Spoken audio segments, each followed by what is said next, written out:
قولوا آمنا بالله وما أنزل إلينا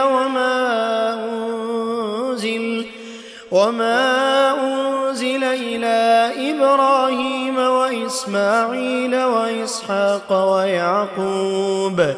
ويعقوب والأسباط وما أوتي موسى وعيسى وما أوتي النبيون من ربهم لا نفرق بين أحد منهم ونحن له مسلمون فإن آمنوا بمثل ما آمنتم به فقد اهتدوا وإن تولوا فإنما هم في شقاق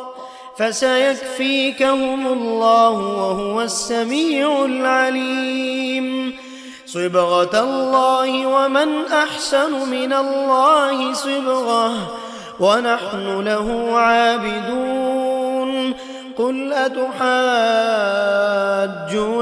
في الله وهو ربنا وربكم ولنا أعمالنا ولكم أعمالكم ونحن له مخلصون أم تقولون إن إبراهيم وإسماعيل وإسحاق ويعقوب والأسباط كانوا هودا أو نصارى قل أنتم أعلم أم الله ومن أظلم ممن كتم شهادة عنده من الله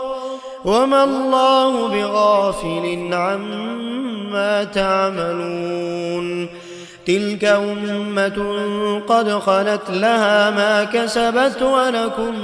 ما كسبتم ولا تسألون عما كانوا يعملون.